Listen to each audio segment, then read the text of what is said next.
Subscribe करें और bell दबाएं ताकि कोई खबर रह न जाए। अस्सलामुअलैकुम, बोल न्यूज की स्पेशल ट्रांसमिशन के साथ मैं हूं मोहम्मद कामरान। डॉलर की बात करें तो डॉलर तारीख की बुलंद तरीन सतह पर है और इसमें रोजाना की बुनियाद पर मजीद इजाफा भी हो रहा है। आज की ही बात की जाए तो आज भी डॉलर पर 22 पैसे बढ़े हैं, जिसके बाद अब ओपन मार्केट में इसकी कीमत 172 रुपए तक जा पहुंची है और डॉलर की इस बढ़ती कीमत के असरात अब हर तरफ आपको दिखाई दे रहे होंगे। स्टॉक एक्सचेंज की बात की जाए तो उसका भी ऐसे लगता है कि भट्टा बैठ गया है। बड़ी बड़ी कंपनीज के शेयर हैं कम तरीन सतह पर हैं।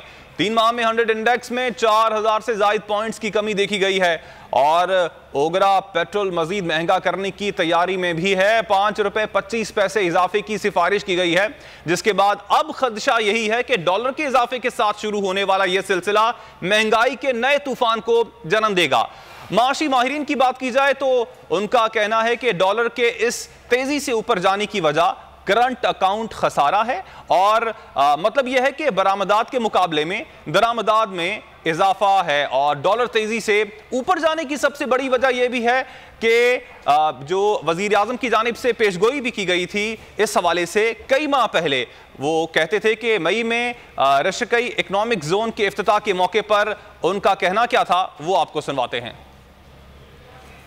जो हमको आगाह करना चाहता हूं, जो अब खतरा है एक, वो खतरा ये है कि जैसे जैसे अब हमारी इकॉनमी बढ़ती जा रही है, प्रेशर अब पड़ेगा हमारे करंट अकाउंट के ऊपर। करंट अकाउंट का मतलब होता है कि डॉलर मुल्क में कितने आ रहे हैं और डॉलर मुल्क से बाहर कितने जा रहे हैं। खतरा ये है कि जैसे जैसे हमारी इकॉनमी ग्रो करेगी तो हमें इंपोर्ट्स की ज़्यादा ज़रूरत पड़ेगी, हमें मशीनें बाहर से ज़्यादा बुलानी पड़ेंगी।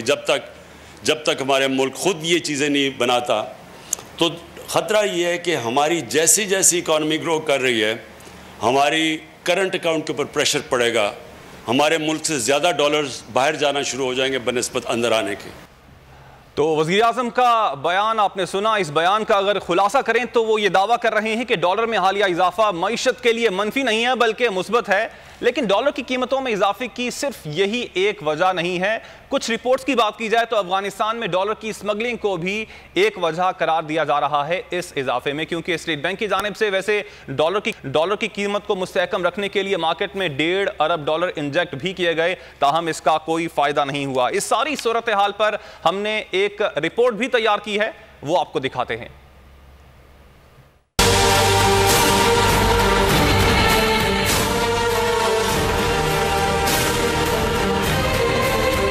18 अगस्त 2018 इमरान खान बने पाकिस्तान के 22वें वजीर आजम। मईशत को पटरी पर दौड़ाना, कर्जों से निजात PTI का मंशूर थी।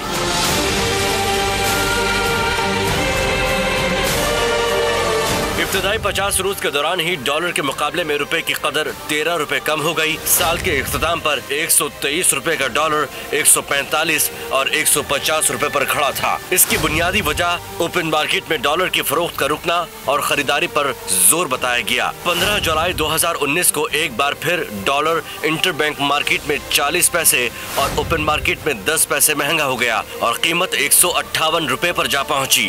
डॉलर महंगा होने से गाड़ियों की फरोख्त कम हो गई, बरामदात बेतहाशा महंगी हो गई।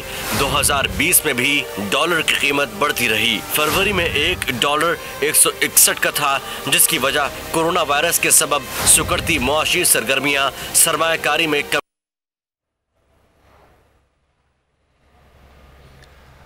रिपोर्ट आपने देखी। इसी सारी सूरत हाल पर बात करेंगे। हमारे साथ हमारे मेहमान भी मौजूद होंगे। इस वक्त स्टूडियो में हमारे साथ मौजूद हैं एडिटर इन चीफ बोल न्यूज़ फैसल अजीज़ साहब। बहुत शुक्रिया सर आपका। और गाहे हमें मजीद मेहमान भी ज्वाइन करेंगे। फैसल साहब, आप ही से गुफ्तगू का आगाज़ करना चाहूँगा।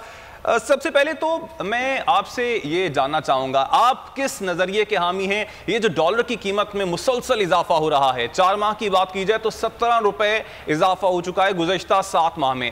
इसकी बेसिक वजह आपकी नज़र में क्या है? देखिए, जो रिसेंट इजाफा है, जो पिछले एक महीने में तेज़ी आई है, उसकी जो वजूहात आपने रिपोर्ट में बताई, इसके साथ साथ 2 वजूहात और भी हैं। एक तो ये कि 18-19 महीने के बाद इंटरनेशनल ट्रैवलिंग शुरू हुई है। लोग जा रहे हैं, ट्रैवल कर रहे हैं और वो डॉलर्स ले रहे हैं। जब वो डॉलर्स ले रहे हैं उसका कायदा कानून है, आपको पासपोर्ट दिखाना पड़ता है, वीज़ा दिखाना पड़ता है, 10,000 से ज़्यादा किसी एक पैसेंजर को नहीं मिलता। लेकिन जाहिर है डॉलर लिया जा रहा है, ख़रीदा जा रहा है, और अब फ्लाइट्स भरी भी जा रही हैं, लोग अमेरिका जा रहे हैं, यूरोप जा रहे हैं, अब लंदन भी जा रहे हैं, दुबई 2.5 लाख पाकिस्तानी पहुँच गए हैं, तो सऊदी रहे हैं। तो ये जो ट्रैवलिंग शुरू हुई है तो आम पाकिस्तानी डॉलर्स ले रहा है, एक तो वजह ये। दूसरा मामला, हम अदायगियां कर रहे हैं इंटरनेशनल बॉडीज को, जो पाकिस्तान ने अदायगियां कर रही थी, जो लोन्स लिए हुए थे, जो कर्जे लिए हुए थे, वो इसी महीने में हम अदायगियां कर रहे हैं, तो हम पैसा दे रहे हैं। तीसरा वो था अफगानिस्तान स्मगल हो रहे हैं। चौथी इंपॉर्टेंट बात एक और है, वो ये है कि हमारी यहाँ डॉलर जो है वो एक कमोडिटी के तौर पर इस्तेमाल होती है। लोग जिस तरह से गोल्ड लेकर रखते हैं, जिस तरह से सरमाएगारी अपने पास कर लेते हैं, इस तरह से डॉलर लेके रख लेते हैं और फिर कहते हैं कि ये रेट बढ़ेंगे तो हम बेच देंगे।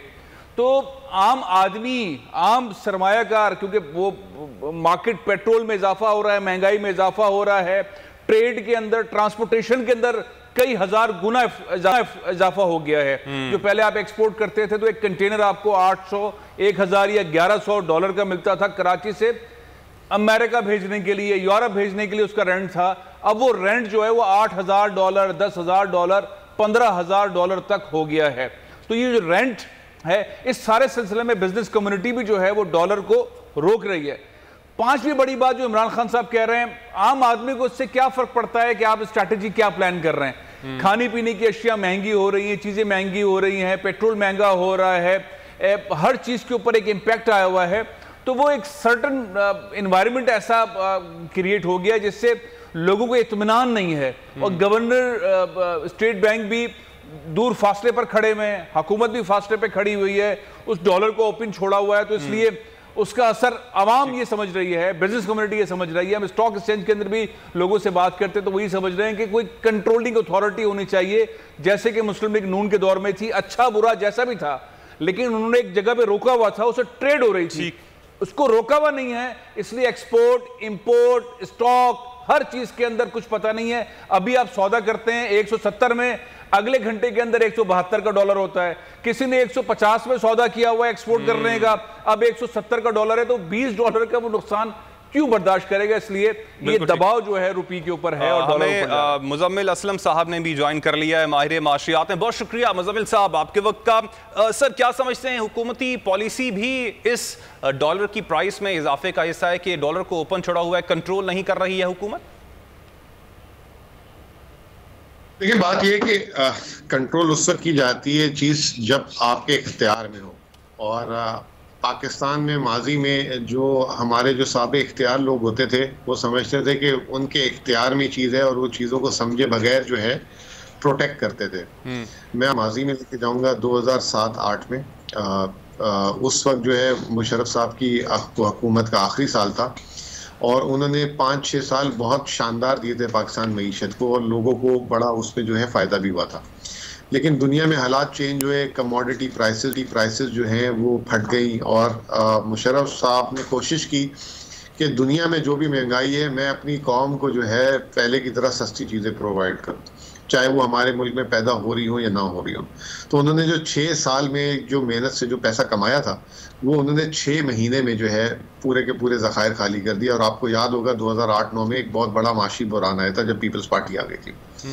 फिर वो जो है डार साहब की हुकूमत में आ जाए, जैसे अभी फैसल साहब ने बात की कि इसहाक डार के ज़माने में एक्सचेंज रेट ये रहा, बिल्कुल रहा, और वो शुरू के 3 साल जिस तरह उन्होंने रखा वो बिल्कुल एप्रोप्रिएट पॉलिसी थी, क्योंकि एक्सचेंज पे प्रेशर नहीं था और चीज़ें सही हो रही थी।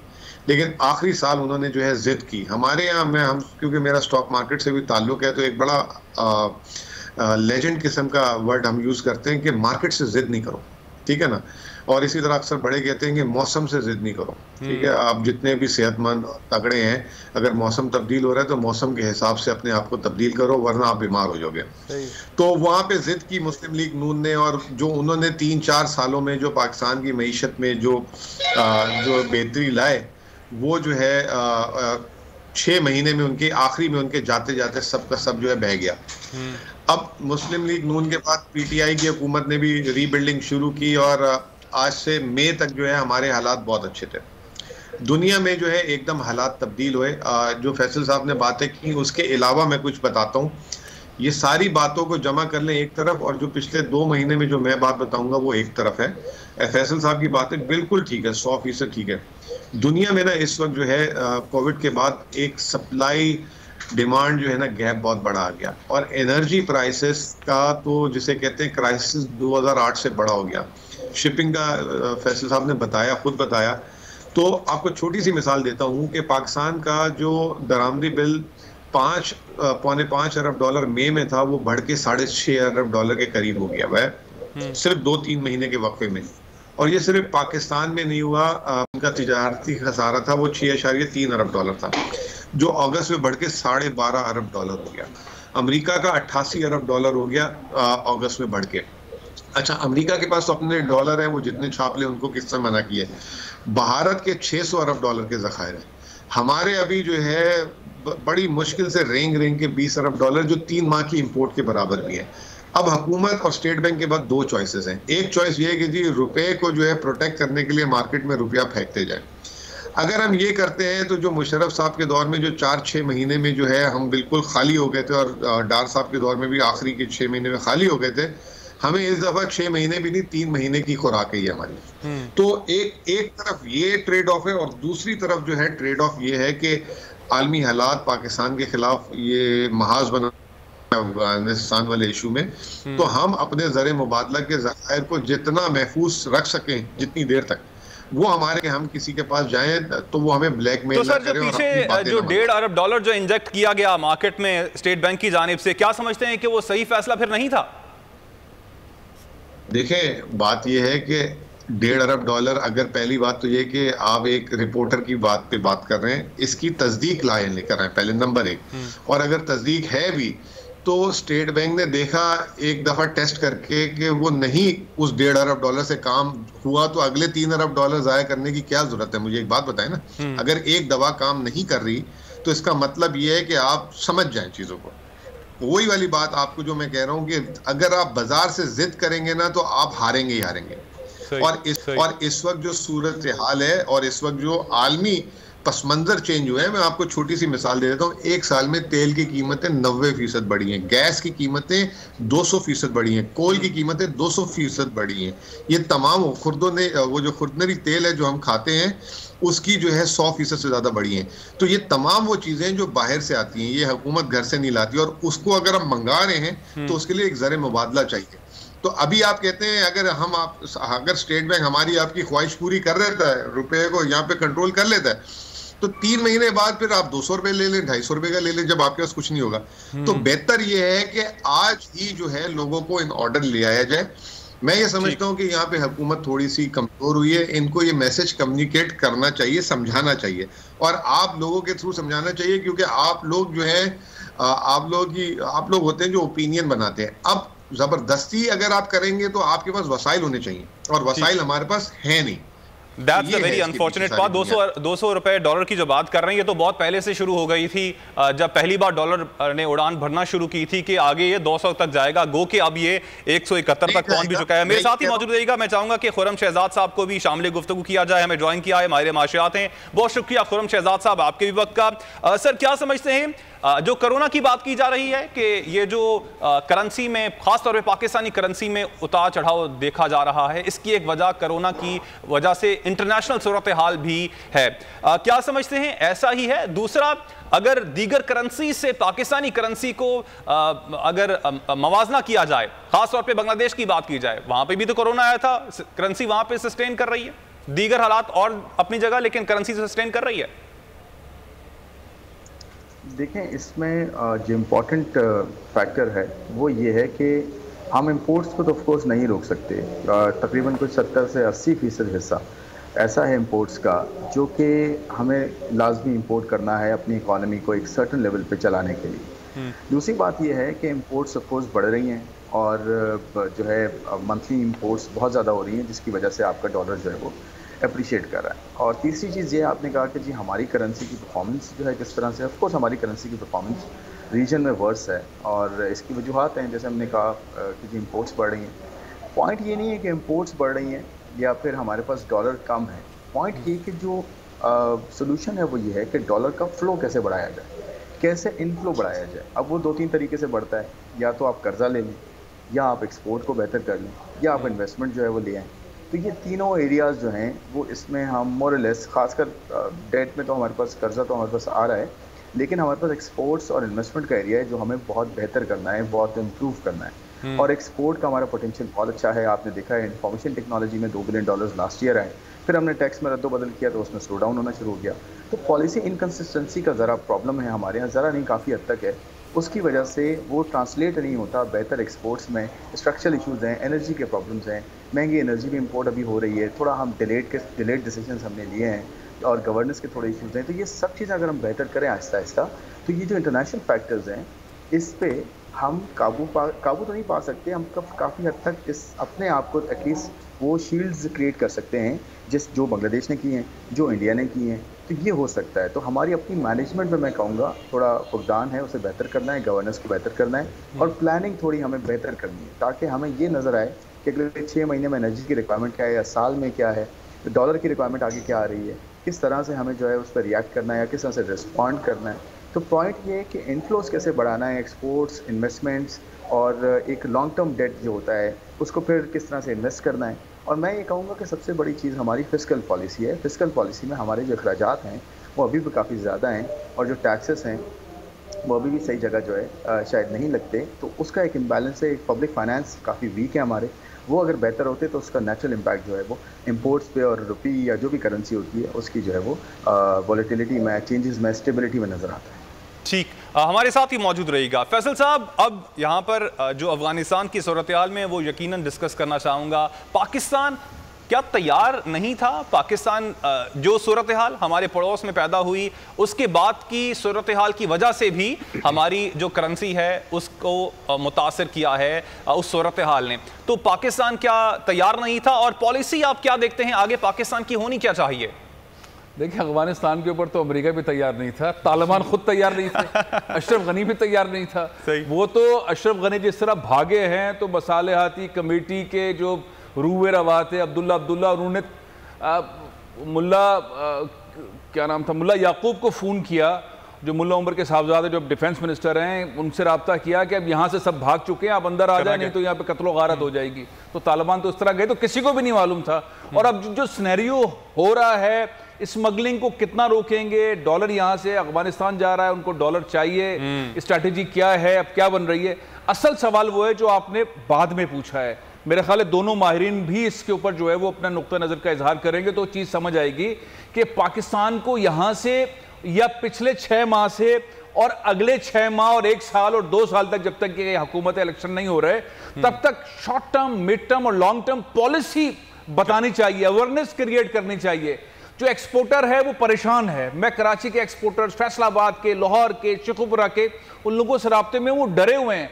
कभी कहते हैं हमने माल 2 साल के लिए बुक कर दिया इस प्राइस के अंदर, मैंने मोजे भेजने हैं अमेरिका, एक बड़ी चेन को भेजने हैं, रोजाना 3 लाख मोजे हम बना रहे हैं, अमेरिका भेजने होते हैं, हमने इस प्राइस के अंदर डन किया है। उस वक्त ट्रांसपोर्टेशन की कॉस्ट ये थी, डॉलर 155 रुपए का था, अब डॉलर 170 रुपए पर है, मुझे माहाना 10 करोड़ रुपए लॉस हो रहा है। ये मैं एक बहुत बड़े सनतकार की मैं आंसू बता रहा हूं उसके।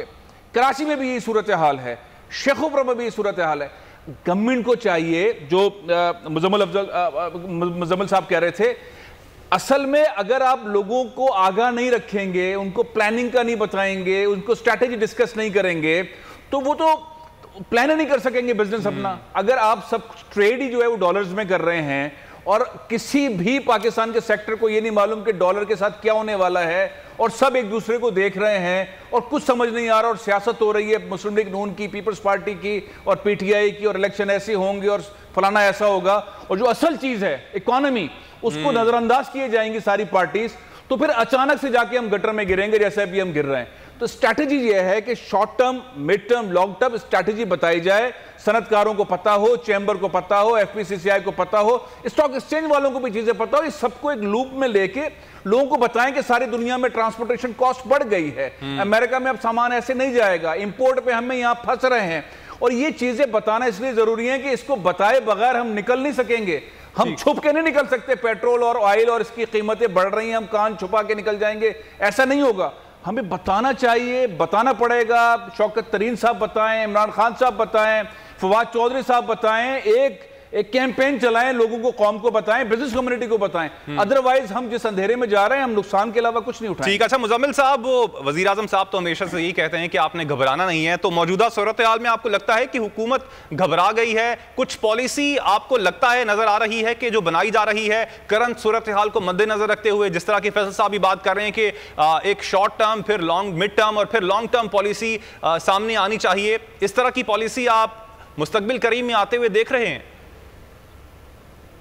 देखिए, बात यह है कि अभी आज कराची में, आप भी मेरे ख्याल से सारे कराची में ही हैं, आपको पता है कि तूफान की सूरत हाल है। तूफान की जिस तरह न्यूज़ आई है उस हिसाब से जो है कराची तैयार नहीं है, ठीक है ना। समटाइम्स जो है आलमी मईशतों में और मईशतों में कुछ चीज़ें ऐसी आती हैं कि वो जो है आपको वक्त ही नहीं देती तैयारी का। अभी ये जिस तरीके से मैं आपको बता रहा हूँ कि कोई दुनिया में आपने सुना होगा कि पिछले 15 से 20 दिनों में, खुरम साहब भी हैं, आपको इसकी तस्दीक करेंगे कि आलमी एनर्जी की प्राइसेस जो है 30% बढ़ गई। तो और इसी तरीके से जो है शिपिंग फ्रेट जो है, साल पहले $1000 जो अभी फैसल साहब ने बात की थी, चाइना से कंटेनर आता था, वो $9000 $10,000 उसका रेट हो गया।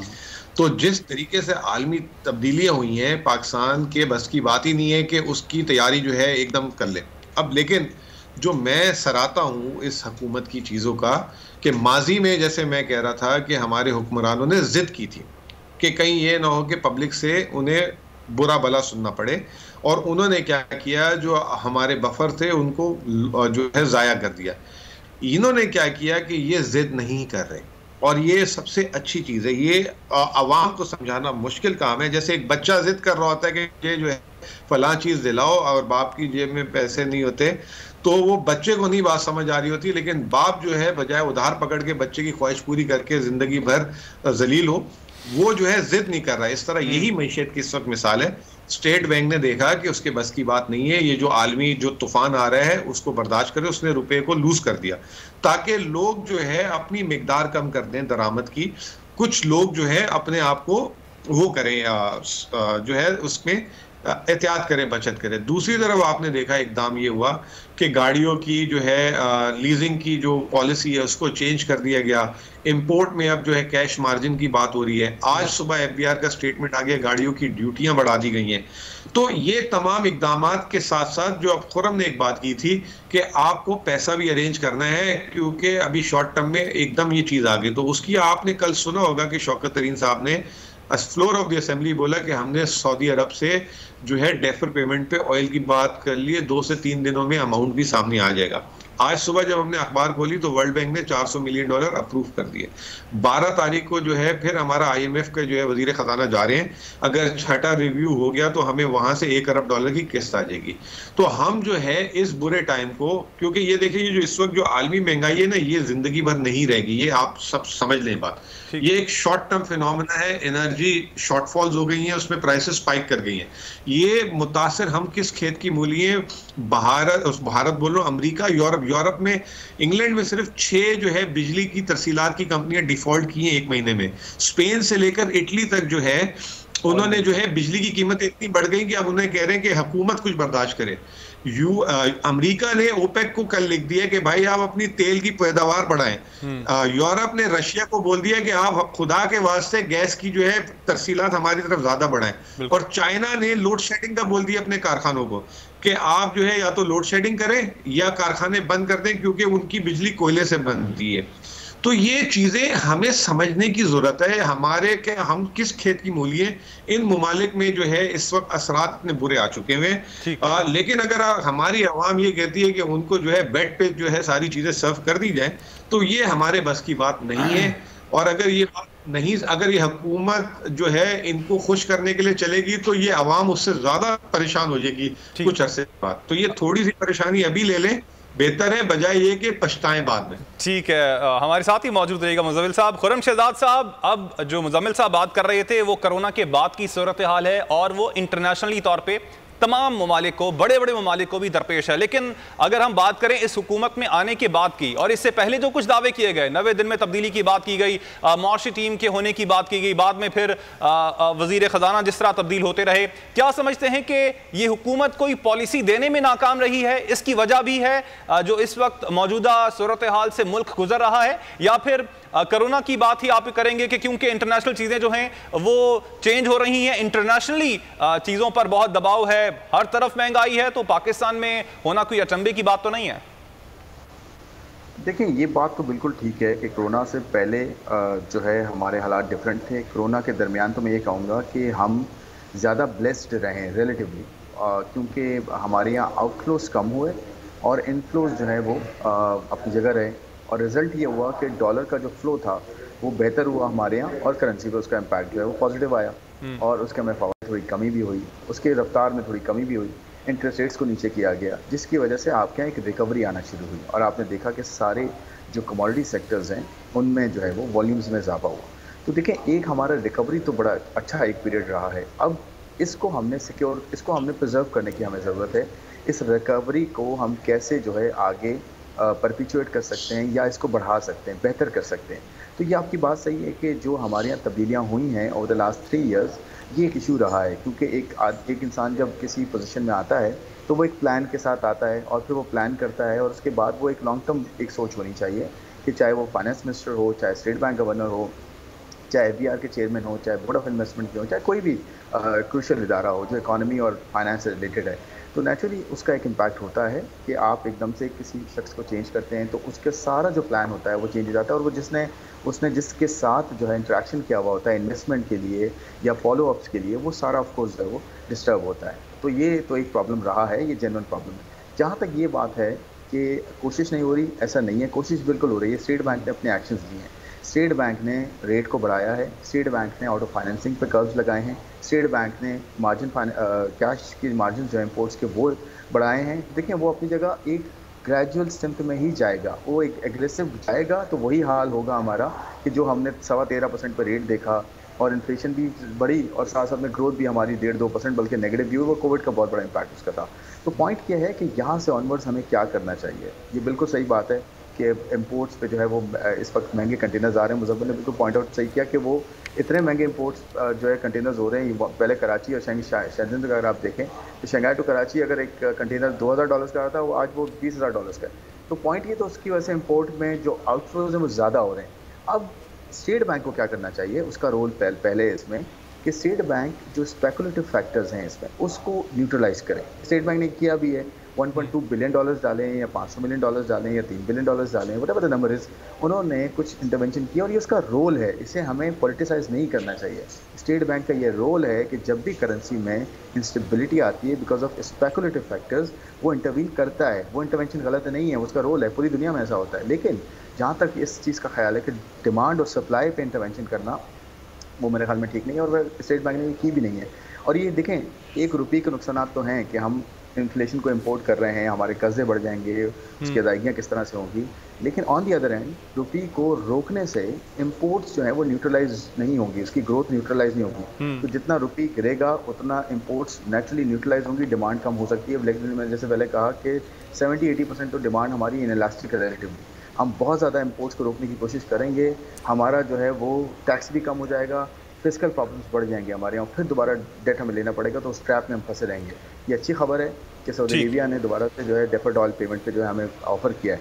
लेकिन मैं लास्ट में ये कहूँगा, जो फिस्कल पॉलिसी है अगेन, वहाँ से अगर ड्रेनेज होता है वो एक्सपेंशनरी चलती रहती है, और यहाँ से मॉनेटरी टाइटनिंग होती है, तो ये दोनों क्लैश करेंगे, ये दोनों एकोमोडेटिव नहीं होंगी आपस में। इन दोनों को बैठ के इस वक्त मॉनेटरी अथॉरिटीज़ को और फिस्कल अथॉरिटीज़ को बैठ के सर जोड़ के एक अच्छा प्लान तरतीब देना चाहिए कि किस तरह से IMF के साथ डील करना है, कैसे हमने एक्सटर्नल अकाउंट को जो है मैनेज करना है, किस तरह से फिस्कल पोजीशन को बेहतर करना है, तभी आपको बात हो सकती है, स्ट्रक्चरल इश्यूज को हैंडल करके बात हो सकती है, वरना ये आपको जो है शॉक्स मिलते रहेंगे। पॉइंट आ गया आपका। अच्छा फैसल साहब, हमने देखा है कि खुर्रम साहब और मुजम्मिल साहब जो हैं वो तो कह रहे हैं कि हुकूमत की जानिब से पॉलिसीज बनाई जा रही है, लेकिन आम आवाम का क्या करें? आवाम तो ये कहती है कि चीज़ें महंगी हो रही हैं, पेट्रोल महंगा किया गया और इतना महंगा कर दिया गया है कि वादे हमें किए गए थे 40 के, और अब हम देखें कहाँ पर अब 100 129-30 तक जाएगी कीमत, तो हम कैसे लेंगे चीज़ों को? तो और बाकी चीज़ें भी आप देख लें, बिजली की कीमतें देख लें, गैस की कीमतें देख लें, अशया खुरोनोश की कीमतें देख लें, तो क्या समझते हैं हुकूमत को अब क्लियरली बता देना चाहिए कि इस वक्त हम मुश्किल हालात से गुजर रहे हैं, हमारे पास चीज़ें ऐसी हैं, महंगाई तो होगी, जो पहले हमने बातें की थी उनसे हम कतई ताल्लुक होते हैं, और आपको रियल पिक्चर दिखाते हैं? क्या ये कहने की ज़रूरत है अब आवाम को? देखिए, सबसे बड़ा सवाल यही है कि जो इंटरनेशनली महंगाई हो रही है, आलमी महंगाई, जिससे America, Canada, Europe, Spain, China सब इफ़ेक्ट हो रहे हैं, इंडिया इफ़ेक्ट हो रहा है, ये सारी सिचुएशन किस तरह आवाम को बताई जाए, इसके बावजूद कि आवाम के ऊपर महंगाई का बहुत ख़तरनाक दबाव है। लेकिन बहुत सारे फिगर्स ऐसे हैं कि पाकिस्तान में अभी भी तेल, पेट्रोल, डीजल, इसके प्राइजेस हमसाया ममालिक से कम हैं, लेकिन हमारे यहाँ लोगों की जो सैलरी स्ट्रक्चर है वो बहुत ही ज़्यादा कम है। टैक्सेशन का नेटवर्क जो है वो हमारे यहाँ उस तरह से एग्जिस्ट नहीं करता जिसके ऊपर इतना ज़्यादा काम जारी है, तो घिचपिच किस्म की सूरत हाल है। लेकिन मैं समझता हूँ इस पूरी डिबेट के अंदर जो हौसला अफजा बात मुझे लगी वो मुजम्मिल साहब ने कही कि ये जो आलमी महंगाई है ये कोई तवील टाइम तक नहीं रहेगी, इसका एक पीरियड है और उस पीरियड के बाद ये हैंडल होगी और ये महंगाई के अंदर कमी फिर आना शुरू होगी, सारी दुनिया में आएगी तो फिर पाकिस्तान में भी आएगी। उसको खाली एक गेज करने की जरूरत है कि उसका पीरियड कितना हो सकता है, कितना टाइम ये आलमी महंगाई रहेगी जिसका इफेक्ट पाकिस्तान में भी आएगा। पहले तो सारी दुनिया में क्या हो रहा है वो हुकूमत को बताना चाहिए, मीडिया के थ्रू, अपनी पॉलिटिकल स्ट्रेंथ के थ्रू, बिजनेस कम्युनिटी को, मुख्तलिफ फोरम्स के ऊपर कि भाई ये सूरत हाल है, इसके हिसाब से आप अपना एक्सपोर्ट का प्लान बनाएं, इंपोर्ट का प्लान बनाएं और स्ट्रैटेजी बनाएं और किस तरह से करना है ये बताएं। दूसरा, इसको गेज करना चाहिए कि भाई ये कितने अरसे रहेगी, ये 1 महीना, 2 महीने, 6 महीने, और इस अगर ये सही अंदाजा लग जाता है या 19-20 भी लग जाता है तो फिर स्ट्रैटेजी क्या होगी, किस तरह से होगी। मैं कल एक आर्टिकल पढ़ रहा था, चाइना का एक मैगजीन है, चाइना ने इस कोविड के दौरान जब सारी दुनिया के अंदर लोग मर रहे थे, यूरोप में मर रहे थे, बरतानिया के अंदर बहुत बुरा हाल था, कोविड में सारी दुनिया प्रेशर में थी, तो उसने 30,000 कंटेनर के अंदर ब्राजील से गोश्त ले लिया और गोश्त लाके अपने उन इलाकों के अंदर रख दिया जहां पे माइनस टेम्परेचर होता है, कंटेनर्स के अंदर। यानी कि उसने कंटेनर्स भी रोक लिए, गोश्त भी रख लिया। यानी कि चाइना शायद ये सोच रहा था कि पता नहीं इस वबा से दुनिया का क्या हाल हो, हम खुराक तो जमा कर लें। उसके बाद उसने ऑयल जमा करना शुरू किया, उसने फिर खाने पीने की अशिया जमा करना शुरू की। तो स्ट्रैटेजी जो है वो चाइना ने जिस तरह की बनाई, उससे दबाव खड़ा हुआ, यूरोप के ऊपर हुआ, नॉर्थ अमेरिका पे हुआ। हम तो खैर किसी खेत की मूली नहीं है, लेकिन इनडायरेक्टली हम पर भी बहुत ठीक ठाक किस्म का दबाव हो रहा है। तो सवाल यह है कि हम इस सारी सूरत हाल के अंदर अपने लिए वर्केबल प्लान क्या बनाएं और वो किस तरह हमारे लोगों को समझ आए, पॉलिटिकली समझ आए, लीडरशिप को समझ आए और बिजनेस कम्युनिटी को समझ आए, और हम ये पीरियड गुजार लें इस मुश्किल के साथ, और फिर हमें मालूम हो कि हाँ इतने अरसे के बाद हम एक बेहतर सिचुएशन में आ जाएंगे। ठीक है। अच्छा मुजम्मिल साहब, एक तो जो आपने बात की थी, मैं चाहूंगा कि उसकी वजाहत भी कर दें कि जो आप बात कर रहे थे कि ये मुश्किल वक्त जो है ये गुजर जाएगा, ये मुश्किल वक्त है कितनी देर का वैसे?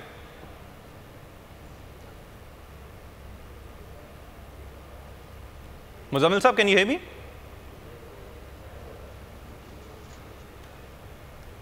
अच्छा, मुजम्मिल साहब से भी राब्ता आई गेस जो हमारा है वो जो है कोई एक फरिश्ता हूं। जी मुजम्मिल साहब, आपको कोई आवाज आ रही है?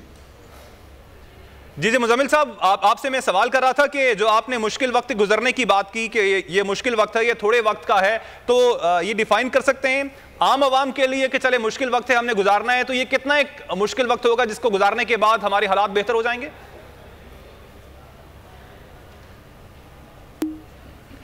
ठीक, मुजम्मिल साहब से हमारा राब्ता मुनक़ता हो गया है। खुर्रम शहजाद साहब, आपसे सवाल कुछ स्टॉक मार्केट के हवाले से करना चाहूँगा। गुज़श्ता रोज़ हमने देखा कि स्टॉक मार्केट भी हमारी जो है एक तरह से बैठ गई, 908 पॉइंट की हमें कमी देखने को नज़र आई, और उसकी एक वजह वो अमेरिकी सेनेटर का एक बयान था, वो 8 हफ्ते पुराना बयान था जो कि कल सर्कुलेट होना शुरू हुआ व्हाट्सएप्स पे और सोशल मीडिया पे आया, जिसकी वजह से मार्केट जो है उसमें हमने देखा कि मंदी देखी गई। तो क्या समझते हैं इस तरह के फैक्टर्स भी हमारी स्टॉक मार्केट पर खास तौर पर बहुत असरअंदाज होते हैं? हुकूमत को इस हवाले से क्या करना चाहिए?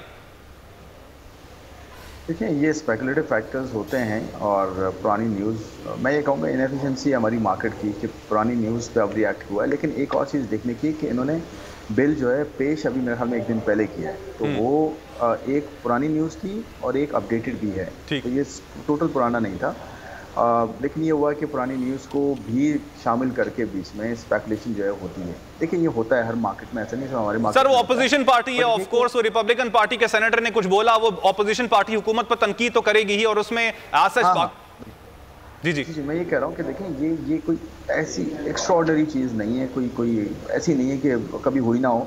हमेशा ऑपोजिशन जो है वो आड़े हाथों लेती है रूलिंग पार्टी को और गवर्नमेंट को, और ये हर जगह होता है और वहाँ भी हो रहा है। तो लेकिन पाकिस्तान का नाम आना, सैंक्शंस, वो IMF क्योंकि उसका एक क्लाउड है, US उसकी बैकिंग बहुत बड़ी IMF की, हम IMF प्रोग्राम में फंसे हुए हैं। देखिए मैं ये कहना चाहूँगा कि हमें अपना पॉलिटिकल नैरेटिव जो है ना वो थोड़ा इम्प्रूव करना चाहिए, और हमें पॉलिटिकली अपने जो भी हमारे बयानात हैं उसे हमें देखना चाहिए कि हम फाइनेंशियली इकोनॉमिकली कहाँ खड़े हैं। ठीक है, अच्छा खुर्रम साहब, I am sorry I have to cut you short, मैं आपसे जरूर इसका जवाब लूंगा। ट्रांसमिशन के सिलसिले को आगे बढ़ाते हैं। खुर्रम शहजाद साहब, जो हमें लाइव कट पे जाना था उससे पहले मैंने आपसे स्टॉक मार्केट के हवाले से सवाल किया था। पाकिस्तान की स्टॉक मार्केट गुज़श्ता रोज जिस सूरत हाल से गुजरी, एज वी ऑल नो कि वैसे ही वॉलेटाइल है, लेकिन एक ऐसी खबर जो कि पुरानी हो और फिर उसका इस हद तक असर हो तो कि 908 पॉइंट तक मार्केट गिर जाए।